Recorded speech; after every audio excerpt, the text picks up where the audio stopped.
स्वागत है दोस्तों। आज हम लोग बात करेंगे trial of summon cases by magistrate. हम लोग जानते हैं कि जब भी कोई एक्यूज्ड पकड़ा जाता है या फिर उसे बुलावा भेजा जाता है समन के माध्यम से या बाय वारंट उसको गिरफ्तार किया जाता है तो उसका ट्रायल चलता है मजिस्ट्रेट के रूप में। तो जो ट्रायल ऑफ वारंट केसेस होते हैं वो सीआरपीसी 1973 में वो 238 से लेकर के 250 तक दिए गए हैं। सेक्शन 238 से लेकर 250 तक। और जो trial of summon cases by magistrate है वो चैप्टर 20 251 से लेकर के 259 तक दिए हुए हैं। तो आज हम लोग देखेंगे चैप्टर 20 251 से लेकर 259 तक, जो कि बहुत important exam point of view से। तो let's start the video. Trial of summon cases by magistrate. Section 251. Substance of accusation to be stated. When in someone's case the accused appears or is brought before the magistrate, the particulars of the offence of which he is accused shall be stated to him, and he shall be asked whether he pleads guilty or has any defence to make, but it shall not be necessary to frame a formal charge. तो जो भी accusation के लिए जिसको बुलाया जाएगा उससे पहले पूछा जाएगा कि क्या आप गिल्टी प्लीड करते हैं, और अगर नहीं करते हैं तो आपका डिफेंस क्या है, डिफेंस आप क्या देना चाहते हैं, ये उससे पूछा जाएगा।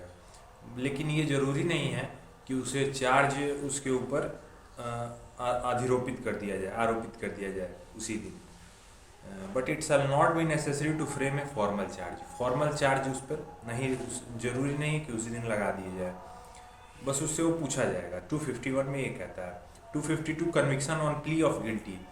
If the accused pleads guilty the magistrate shall record the plea as nearly as possible in the words used by the accused and may in his discretion convict him thereon. और अगर वो गिल्टी प्लीड करता है कि हाँ मैंने गुनाह किया है एक्यूज्ड, तो बाय वर्ड उसको मजिस्ट्रेट नोट करेगा और हो सके तो उसे कन्विक्ट भी कर देगा, दोषित कर सकता है, वो अपने विवेकानुसार उसको निर्भर करता है। 252 में ये दिया गया है। 253 conviction on plea of guilty in absence of accused इन पेटी cases where a summons has been issued under section 206 and the accused desires to plead guilty to the charge without appearing before the magistrate, he shall transmit to the magistrate by post or messenger a letter containing his plea and also the amount of fine specified in the summon. अगर कोई समन accused को भेजा जाता है और वो खुद हाजिर नहीं हो सकता है वो कोर्ट में, तो बाय पोस्ट या बाय मैसेंजर किसी संदेश वाहक से वो अपना जो डिफेंस है उसको भी प्रस्तुत कर सकता है। और अगर वो गिल्टी कहता है, एक्सेप्ट करता है, तो वो उसको भी स्वीकार कर सकता है। और यदि कोई फाइन उसमें दिया गया है समन में, तो उस समन के द्वारा ही उस दिन बाई पोस्ट उनको फाइन भी सेंड कर सकता है। ये सेक्शन 253 ऑफ सीआरपीसी 1973 कहता है। अब 253 का एक सब क्लॉज 2 है, जो द मजिस्ट्रेट में इन his discretion convict the accused in his absence or on his plea of guilty and sentence him to pay the fine specified in the summon, and the amount transmitted by the accused shall be adjusted toward that fine, or where a pleader authorized by the accused in this behalf pleads guilty on behalf of the accused, the magistrate shall record on his plea as nearly as possible in the words by the pleader, and may in his discretion convict the accused on such plea and sentence him as aforesaid. स्वविवेकानुसार magistrate अभियुक्त को उसके दोषी होने के अभिवाक के द्वारा, अगर वो गिल्टी एक्सेप्ट करता है कि मैंने गुनाह किया है, तो उसकी अनुपस्थिति में दोष सिद्ध करेगा और समन में विनिर्दिष्ट जुर्माना देने के लिए दंडादेश देगा, और अभियुक्त द्वारा भेजी गई रकम उस जुर्माने में समायोजित की जाएगी। अभियुक्त द्वारा इस प्राधिकृत प्लीडर अभियुक्त की ओर से उसके दोषी होने का अभिवचन करता है, वहाँ मजिस्ट्रेट यथासंभव प्लीडर द्वारा प्रयुक्त किए गए शब्दों में अभिवाक को लेखबद्ध करेगा और स्वविवेकानुसार उस अभियुक्त को अभिवाक पर दोषित कर सकेगा और दंडादेश दे सकेगा। अगर वो अपने प्लीडर के माध्यम से, अपने एडवोकेट के माध्यम से अगर वो गिल्टी प्लीड करता है, वो ये स्वीकार करता है कि हाँ मैंने गुनाह किया है, तो उसे वो लेखबद्ध करेगा पूरी उस जिस भाषा में उसने मैसेंजर से भेजा है, वो उसको नोट करेगा और उसको दंडादेश दे सकता है मजिस्ट्रेट अपने विवेकानुसार। Section 254 procedure when not convicted. If the magistrate does not convict the accused under section 252 or section 253, the magistrate shall proceed to hear the prosecution and take all such evidence as may be produced in support of the prosecution, and also to hear the accused and take all such evidence as he produces in his defense। और अगर 252 और 253 के अंतर्गत अगर वो accused अपना गुनाह नहीं कबूल करता है तो prosecution and also to hear, तो बोलेगा कि अपने एविडेंस लाइए और उसके एक्यूज्ड के जो डिफेंस है उसको सुनेगा। And take all such evidence as he produces in his defence, और उन सारे एविडेंसेस को देखेगा और उसकी एग्जामिन करेगा जो कि डिफेंस में एक्यूज ने प्रस्तुत किए हैं। इसका सब क्लॉज 2 कहता है the magistrate may if he thinks fit on the application of the prosecution or the accused issue a summons to any witness directing him to attend or to produce any document or other thing. यदि magistrate अभियोजन या अभियुक्त के आवेदन पर ठीक समझता है तो वह किसी साक्षी को हाजिर होने या कोई दस्तावेज या अन्य चीज़ पेश करने के लिए निर्देश देने वाली समन जारी कर सकता है। और अगर मजिस्ट्रेट को लगता है कि किसी साक्षी को बुलाना पड़ेगा, एविडेंस विटनेस को, गवाह को, तो उसको भी बुला सकता है समन के माध्यम से। और अगर कोई ऐसा डॉक्यूमेंट्स उसको मंगवाना चाहता है जो कि ज़रूरी है केस के लिए, डिफेंस के लिए, तो उसको भी मंगवा सकता है by summon. The magistrate may before summoning any witness on such application required that the reasonable expenses of the witness incurred in attending for the purposes of trial be deposited in court. Magistrate ऐसे आवेदन पर किसी साक्षी को समन करने से पूर्व यह अपेक्षा कर सकता है कि विचारण के प्रयोजनों के हाजिर होने में किए जाने वाले उसके उचित व्यय न्यायालय में जमा कर दिए जाए। तो जो भी उसका जो खर्च है वो एक्यूज द्वारा, अभियोजन द्वारा अभियुक्त के आवेदन पर ठीक समझ दे तो वो जमा करा सकते हैं। सेक्शन 255 एक्विटल और conviction. If the magistrate upon taking the evidence referred to in section 254 and such further evidence if any as he may of his own motion cause to be produced finds the accused not guilty, he shall record an order of acquittal। where the magistrate does not proceed in accordance with the provision of section 325 or section 360, he finds the accused guilty, pass sentence upon him according to law। यदि magistrate धारा 254 के निर्दिष्ट साक्ष्य ऐसा अतिरिक्त साक्ष्य यदि कोई हो जो वह स्व प्रेरणा से पेश करवाए, लेने पर निष्कर्ष पर पहुंचता है कि अभियुक्त दोषी नहीं है, तो दोष मुक्ति का भी आदेश दे सकता है। कि अगर उसको लगता है कि जो डिफेंस देता है कि हाँ सही है डिफेंस, उसका एविडेंस ये हो जाता है कि हाँ उसने गुनाह नहीं किया है, तो उसे दोष मुक्ति का भी आदेश दे सकता है। लेकिन इसका जो सब क्लॉज 2 है 255 का, वो कहता है कि मजिस्ट्रेट धारा 325 या धारा 360 के उपबंधों के अनुसार कार्यवाही नहीं करता है।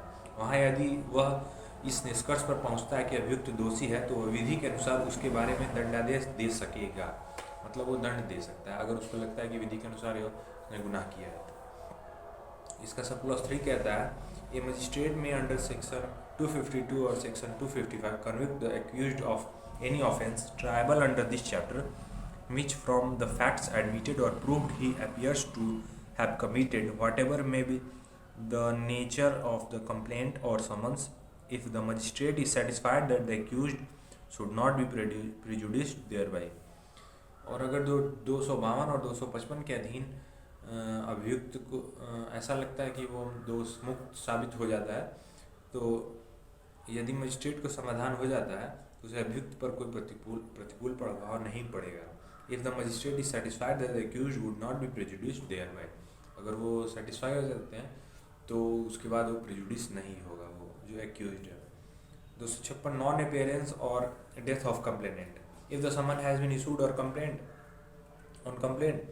अगर कोई भी समन जारी होता है किसी कंप्लेंट पे, तो and on the day appointed for the appearance of the accused or any day subsequent thereto to which the hearing may be adjourned, the complainant does not appear, the magistrate shall not, notwithstanding anything herein before contained, acquit the accused unless for some reason he thinks it proper to adjourn the hearing of the case to some other day. अगर वो नहीं उपस्थित हो पा रहा है accused अभियुक्त, तो अभियुक्त को दोषमुक्त कर देगा। अगर जो जिसने कंप्लेन किया है वो अगर उपस्थित ही नहीं होता है तो एक्यूज्ड को वो दोषमुक्त कर देगा। और उसकी अगर ऐसा वो ठीक समझे तो अगली सुनवाई के लिए वो डेट स्थगित भी कर सकता है, provided that where the complainant is represented by a pleader or by the officer conducting the prosecution or where the magistrate is of opinion that the personal attendance of the complainant is not necessary, the magistrate may dispense with the attendance with and proceed with the case। तो ये परंतु जोड़ा है कि जहाँ परिवादी का प्रतिनिधित्व प्लीडर अभियोजन का संचालन करने वाले अधिकारी द्वारा किया जाता है, जहाँ मजिस्ट्रेट की राय है कि परिवादी की व्यक्तिगत हाजिरी आवश्यक नहीं है, वहाँ मजिस्ट्रेट उसकी हाजिरी से उसे अभिमुक्ति दे सकता है और मामले में कार्रवाई कर सकता है। अगर जो प्लीडर प्रतिनिधित्व किसी एडवोकेट के माध्यम से करना चाहता है, ज़रूरी नहीं है कि वो खुद उपस्थित हो जिसने कंप्लेन किया है, तो वो ऐसा कर सकता है, आगे की कार्रवाई चालू रख सकता है। The provision of sub section 1 shall so far as may be apply also to cases where the non appearance of complainant is due to death.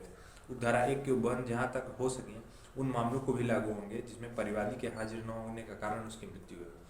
मतलब अगर वो उसकी मृत्यु हो जाती है जिसने कंप्लेन किया है तो भी ये जारी रहेगा by advocate by pleader. 257 withdrawal of complaint की बात करता है। Section 257 of 1973 CRPC। If a complainant withdrawal of complainant, if a complainant at any time before a final order is passed in any case under this chapter satisfied the magistrate that there are sufficient ground for permitting him to withdraw his complaint against the accused, or if there be more than one accused against all or any of them, the magistrate may permit him to withdraw the same and thereupon acquit the accused against whom the complaint is so withdrawn।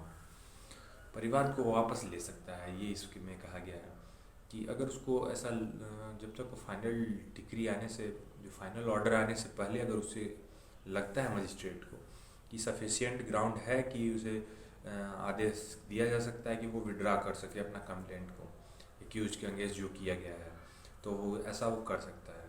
और अगर उसे लगता है कि ये accused नहीं है, दूसरा कोई एक्यूज है, तो उसको भी उसके खिलाफ वो परिवाद को जारी रख सकता है कि आज्ञा वो दे सकता है ऐसा करने का। और वो जो एक्यूज है जिसको विड्रॉ करना चाहता है उसको दोष मुक्त कर देगा। Section 258 power to stop proceeding in certain cases in any summon cases instituted otherwise that upon complaint a magistrate of the first class or with the previous section of the chief judicial magistrate and any other judicial magistrate may for reasons to be recorded by him stop the proceedings at any stage without pronouncing any judgment, and where such stoppage of proceeding is made after the evidence of the principal witnesses has been recorded, pronounce a judgment of acquittal, and in any other case release the accused, and such release shall have the effect of discharge। कुछ मामलों में कार्रवाई रोक देने की शक्ति है, ये मजिस्ट्रेट की पावर दिया गया है सेक्शन 258 में। और 259 बात करता है power of court to convert summon cases into warrant cases, मतलब जो समन केसेस हैं उनको वारंट केस में कन्वर्ट किया जा सकता है सेक्शन 259 CRPC 1973 के माध्यम से। When in the course of the trial of a summon case relating to an offence punishable with imprisonment for a term exceeding 6 month, 6 month से अधिक की सजा के लिए जो अपराध है, ऑफेंस है, उन मामलों में it appears that magistrate that in the interest of justice, कि न्याय के हित में अगर मजिस्ट्रेट को ऐसा लगता है, the offence should be tried in accordance with the procedure for the trial of warrant cases, कि ये जो समन केस के लिए ये ट्रायल नहीं इसका चलना चाहिए, ये वारंट केस में चलना चाहिए, तो उसे वो पावर है कि वो कन्वर्ट कर सकते हैं summon cases into warrant cases. Such magistrate may proceed to rehear the case in the manner provided by this code for the trial of warrant cases and may recall any witness who may have been examined। और जब transfer करेंगे समन cases से warrant cases में, तो जिन evidence जिनका witness उनकी सुनवाई हो चुकी है उनको पुनः हाजिर होने की वो आज्ञा दे सकते हैं, आदेशित कर सकते हैं।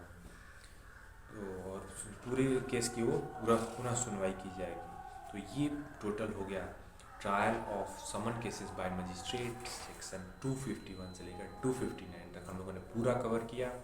सो that's it for today guys. Hope you like the video, like share and subscribe as much as possible. जय हिंद।